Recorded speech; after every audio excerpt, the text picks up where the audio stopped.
Kembali bersama kami, pemirsa. Kuasa hukum mahasiswi yang menjadi korban tabrak lari di Cianjur, Jawa Barat menunjukkan data berbeda dari hasil pemeriksaan polisi. Data tersebut berdasarkan rekaman video yang dimiliki keluarga serta keterangan sejumlah saksi.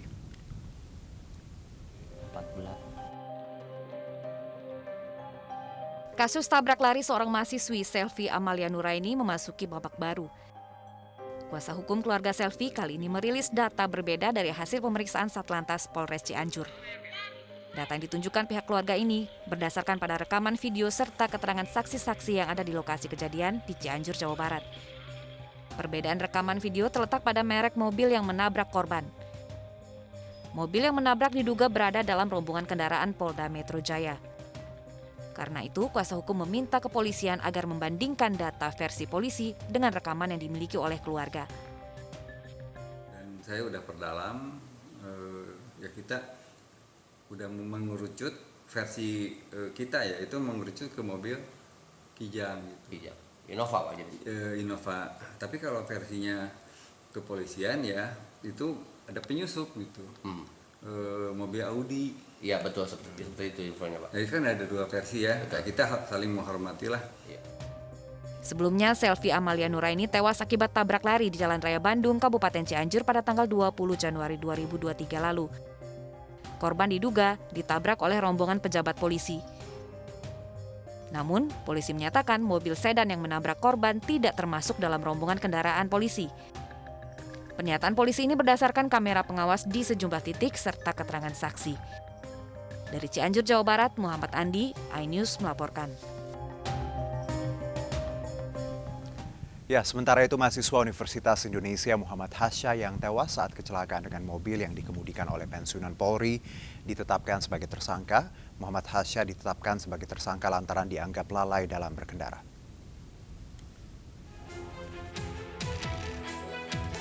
Assalamualaikum warahmatullahi wabarakatuh. Setelah dilakukan gelar perkara dan memeriksa sejumlah saksi, termasuk rekan korban yang berada di lokasi kejadian, Ditlantas Polda Metro Jaya menetapkan Muhammad Hasya sebagai tersangka. Penetapan tersangka disimpulkan lantaran Muhammad Hasya lalai dalam berkendara. Polisi memastikan bahwa mobil Purnawirawan Polri tersebut tidak menyalahi aturan lalu lintas dan berada di jalurnya saat kecelakaan terjadi. Kasus kecelakaan ini dihentikan karena tersangka telah meninggal dunia. Karena kelalaiannya menghilangkan nyawa orang lain dan dirinya sendiri kan gini. Ini kan karena kelalaiannya dia sendiri. Si Ahmad Hasan ini. Sehingga dia meninggal dunia. Karena kelalaiannya si Ahmad Hasan sendiri dalam mengendarai sepeda motor, dalam kelalaiannya mengendarai sepeda motor sehingga nyawanya dia hilang sendiri. Itu. Jadi yang menghilangkan nyawa sendiri karena kelalaiannya dia sendiri, bukan kelalaiannya si Pak Eko. Kecelakaan yang terjadi pada 6 Oktober 2022 di Jalan Srengseng Sawah, Jagakarsa, Jakarta Selatan ini terjadi pada dini hari saat kondisi hujan dan jalanan licin. Hasya tewas usai ditabrak mobil milik Purnawirawan Perwira Menengah Polisi berinisial ESBW. Pelaku yang mengendarai mobil Pajero menabrak dari arah berlawanan karena korban berhenti mendadak. Saat itu korban berjalan beriringan dengan rekannya. Belum diketahui pasti apa yang menyebabkan korban saat itu menghentikan kendaraannya.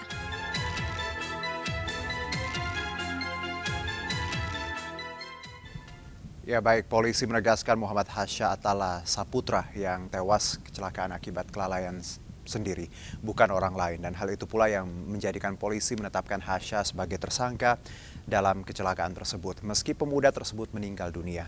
Ditetapkannya Hasya sebagai tersangka membuat orang tuanya terpukul. Dan sore ini kami sudah tersambung bersama Ibu Dwi Syafiera Putri Akhiryanti, ibunda dari almarhum Muhammad Hasya. Assalamualaikum Ibu Ira, selamat sore. Waalaikumsalam Pak. Iya, dengan Herjuno, Bu Ira di sini. Iya, Baik, Herjuno. iya Ibu, terima kasih atas waktunya. Saya mohon maaf kalau kita sedikit berdiskusi. Saya tahu ini saat yang sulit untuk Ibu dan keluarga, tapi lagi-lagi kami turut berduka atas musibah yang menimpa Hasya.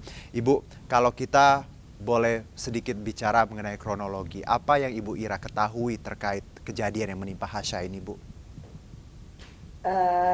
Kalau mengenai kronologi, memang yang beredar sekarang ada beberapa versi. Baik. Betul ya. Ya, di sini untuk kronologi dari kami sendiri, kami mencoba untuk satu versi dengan tim kuasa hukum kami. Ya, jadi kalau untuk kronologisnya sendiri, silahkan menghubungi tim kuasa hukum kami. Baik. Kemarin juga sudah dirilis di preskon kami. Kalau misalnya yang bukannya saya mau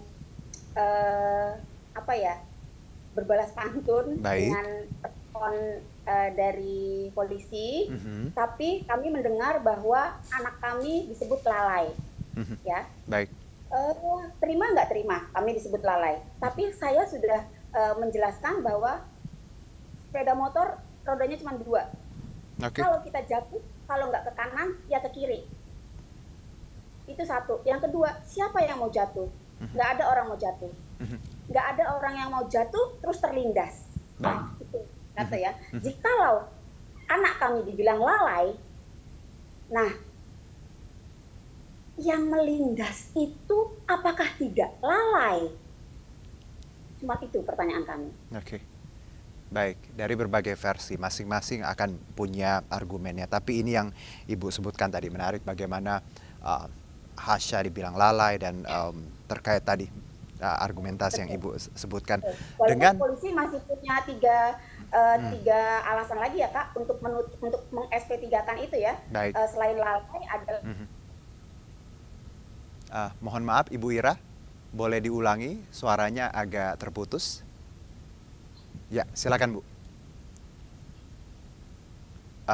Masih terputus Bu Ira. Sebentar, kita coba perbaiki dulu. Ya, Bu Ira. Ya. Ya, Ibu coba boleh di-mute lalu di-unmute Ibu. Mohon maaf. Ya. Bu Ira. Halo. Iya. Oke, boleh di-unmute ya. Sudah di-unmute ya, Bu ya?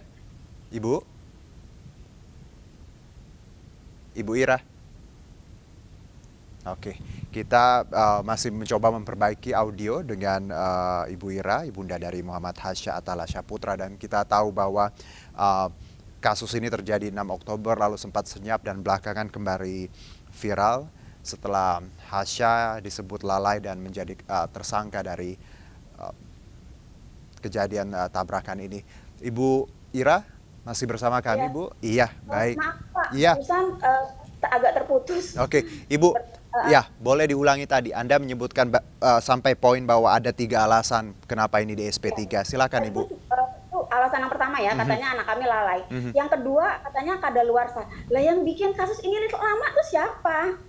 Kalau kami, misalnya kasus ini bisa selesai dalam waktu seminggu kami, kenapa sampai 100 hari lebih? Ya. Dan berita ini baru booming, baru polisi bergerak gitu loh. Yang bikin kasus ini kadaluarsa siapa? Iya. Saya tahu bahwa ini terjadi di Oktober dan sampai sekarang ya Bu ya, baru kembali viral dan baru ada jawaban dari polisi, seperti itu ya, Bu Ira? Iya, betul. Oke. Poin ketiga itu saya ingat banget Pak. Poin ketiga itu katanya kurang bukti.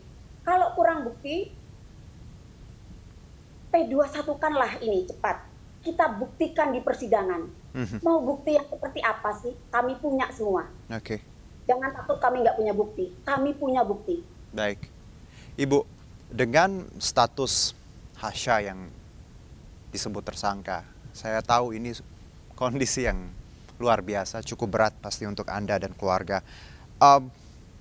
Mendapat kabar ini, bagaimana Anda menanggapi dan keluarga terkait status Hasya yang sudah meninggal namun disematkan tadi sebagai tersangka, Ibu? Speechless ya Kak.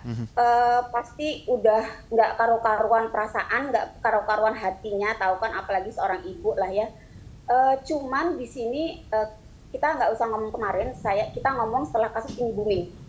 Setelah kasus ini booming dari kemarin, alhamdulillah kami mendapatkan guyuran air sejuk dari beberapa pakar hukum yang mengatakan bahwa tidak mungkin bahwa korban dijadikan sebagai pelaku dan akhirnya dijadikan sebagai tersangka. Mungkin kalau kita balikkan lagi dengan omongan saya yang pertama tadi, lah siapa yang mau jatuh? Satu, kalau Hasya dijadikan sebagai pelaku dan dijadikan sebagai tersangka, bapak yang melindas anak saya itu dijadikan sebagai apa? Penonton? Oke. Ya, karena kalau kita berkaca dari beberapa kasus, Bu, perbandingan yang kami punya juga, saya juga sempat baca bagaimana ada kasus serupa, truk menabrak remaja yang ingin membuat konten dengan menghadang, lalu sopir truk ditersangkakan. Jadi hal ini tentunya harusnya kita punya prinsip keadilan ya, Bu, ya, karena mungkin beda posisi, jadi akhirnya ya tadi yang kita lihat bagaimana ketidaksamaan di depan hukum, itu pun yang Ibu Ira rasakan. Boleh nggak Kak, saya melontarkan satu pertanyaan? Silakan. Ya, coba kita balik. Jikalau Hasya yang menyetir Pajero itu dan bapak yang diduga tersangka yang mengendarai sepeda motor dan jatuh terlindas oleh Hasya, apa yang dilakukan dengan bapak itu? Apakah sampai 100 hari ini menunggu kasus itu booming baru polisi melakukan sesuatu? Oke. Cuman itu pertanyaan saya. Baik, Ibu Ira. Ibu, kalau kita kembali lagi ke proses yang Ibu jalani dan keluarga, saya dengar juga boleh ini divalidasi apakah benar waktu ada sesi interogasi seperti itu, keterangan di polisi, orang tua dilarang untuk didampingi kuasa hukum, betul ada seperti itu Ibu Ira? Betul. Oke, alasannya apa Ibu? Itu adalah saat mediasi ya. Baik. Saat mediasi diundang ke Subdit Gakum di Pancoran. Mohon maaf kami lupa tanggalnya. Kami berangkat bersama 5 lawyer kami di situ, 5 tim kuasa hukum kami di situ. Tapi kami dipisahkan. Saya dan suami saya dimasukkan ke dalam ruangan. Baik. Tim kuasa hukum kami menunggu di luar ruangan. Kata orang lah, kami siapa nggak tahu ya. Dengan tim kuasa hukum kami, katanya ibu bapak lagi curhat di dalam. Tapi kejadiannya di dalam bukan kami yang curhat, Pak. Kami yang, saya nggak bilang didoktrin ya, saya nggak bilang didoktrin. Cuma kami diarahkan untuk menerima mediasi. Entah bagaimana ininya ya, karena kami sudah langsung mengkat untuk menerima mediasi supaya cepat selesai, karena dibilang bahwa posisi Hasya sangat lemah. Oke. Gitu. Dengan proses tadi, apakah Ibu dan sebenarnya waktu itu bersama suami merasa terintimidasi sedikit seperti itu? Sangat. Oke. Sangat. Baik, Ibu, saya dengar juga bagaimana tim hukum UI mendampingi dan juga turun tangan untuk membantu Ibu, betul seperti itu? Sangat bekerja keras. Baik, apa yang sudah dilakukan Ibu dan tim UI juga terkait ini? Balik lagi ya Kak, kalau untuk masalah hukum, kami serahkan semuanya kepada pakar-pakar tim kuasa hukum kami dari alumni FHUI. Kami percaya mereka bisa melakukan yang terbaik untuk kami. Jadi kalau ditanya sampai dengan apa perjalanan mereka, biarlah saya menunggu. Jadi misalnya kuasa hukum kami bilang, Bu, besok kita press con. Oke. Bu, besok kita kesini. Oh, hanya sebatas itu Kak. Oke, Ibu Ira, kalau kita kembali bahwa Anda melihat tadi kejanggalan ketika bertemu dengan polisi, dimintai keterangan. Ada hal lain yang menurut Anda yang Anda merasa keluarga diintimidasi terkait ini? Apa ada poin lain yang Anda bisa bagi untuk kami, Ibu? Kak Juno ya tadi ya? Ya. Saya tidak bilang ini intimidasi atau bukan ya Kak. Tapi saya harus bilang semalam kami kedatangan tamu tak diundang. Baik. Kami habis preskon, kami semuanya baru sampai rumah itu sekitar 8:30. Setelah kami sampai rumah, saya agak sibuk di dalam lah ya, karena kami mau live juga di salah satu stasiun TV. Jadi kami mempersiapkan di dalam. Ayahnya, Pak Adi, itu di luar rumah, di pekarangan, di parkiran. Kok saya kaget ya, tiba-tiba suami saya tuh nek wong Jawa ki keganggapan ki lho, gedebrak-gedebrak. Kenapa ya? Saya bilang gitu. Polisi nih, polisi, ada polisi. Saya bilang, loh siapa? Polisi nih, banyak banget katanya gitu. Wah, saat itu juga kami panik, apalagi saya, perempuan, yang anak saya sudah hilang satu, anak saya yang hilang ini adalah menjaga saya. Sekarang saya harus menjaga anak saya perempuan. Betapa takutnya saya semalam. Tapi tetap kami harus menemui para polisi itu. Kami tidak tahu apa maksud kedatangan bapak-bapak yang mulia para polisi itu. Karena posisinya juga sedang hujan. Kami inisiatif untuk menelpon tim kuasa hukum. Tim kuasa hukum bilang tolong cari bantuan. Kami memanggil Pak RT kami dengan tim keamanan. Alhamdulillah mereka datang cepat. Di situ mereka jadi penengah kami, dan kami pun ayahnya, maksudnya ya ayahnya, karena yang menghadapi itu adalah ayahnya. Ayahnya tidak memberikan masuk para bapak petinggi polisi itu ke dalam rumah kami, karena ayahnya bilang saya tidak bisa memasukkan bapak-bapak karena yang di dalam semuanya adalah perempuan. Nah, jadi kami hanya bisa menerima bapak-bapak di sini saja, yaitu di parkiran rumah itu. Mungkin di beberapa berita juga sudah tayang. Akhirnya suami saya menanyakan apa maksud kedatangan bapak-bapak di sini.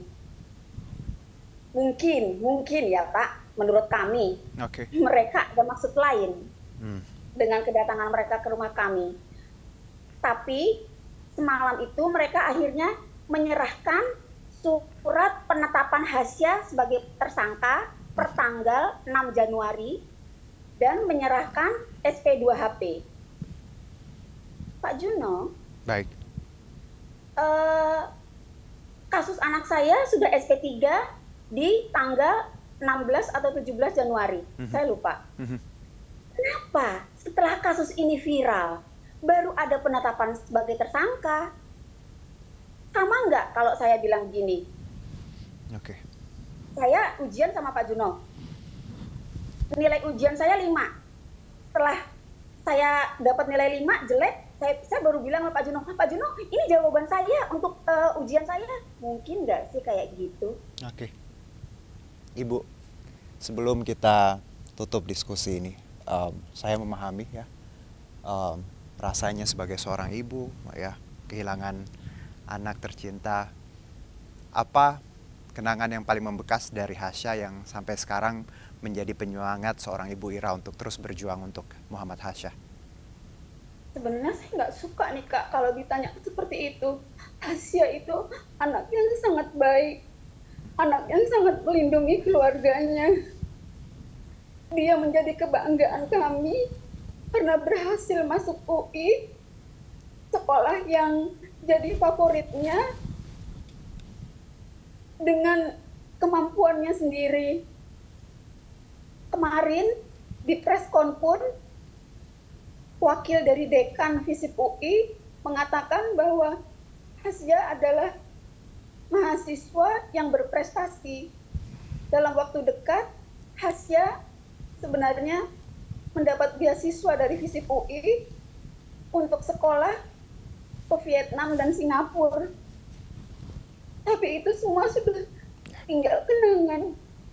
Nggak ada lagi Hasya, nggak ada lagi Vietnam dan Singapura. Baik, Ibu Ira, Hasya pasti senang sekali, bangga sekali punya orang tua seperti ibu dan keluarga. Insya Allah semua yang kita hadapi adalah yang terbaik dari Allah Subhanahu wa Ta'ala. Dan tentunya saya masih ingat ada satu kalimat hukum ya, fiat justitia ruat caelum, keadilan harus ditegakkan meski langit runtuh ya Bu Ira ya. Insya Allah nanti ada jalan terbaik untuk ibu dan keluarga. Terima kasih untuk berdiskusi bersama kami. Saya tahu lagi-lagi bukan saat yang mudah untuk memberikan keterangan, tapi sekali lagi kami berterima kasih. Selamat sore, Ibu Ira. Selamat beraktivitas. Wassalam. Baik, kita akan jeda terlebih dahulu. Tetap bersama kami di MNC News Now.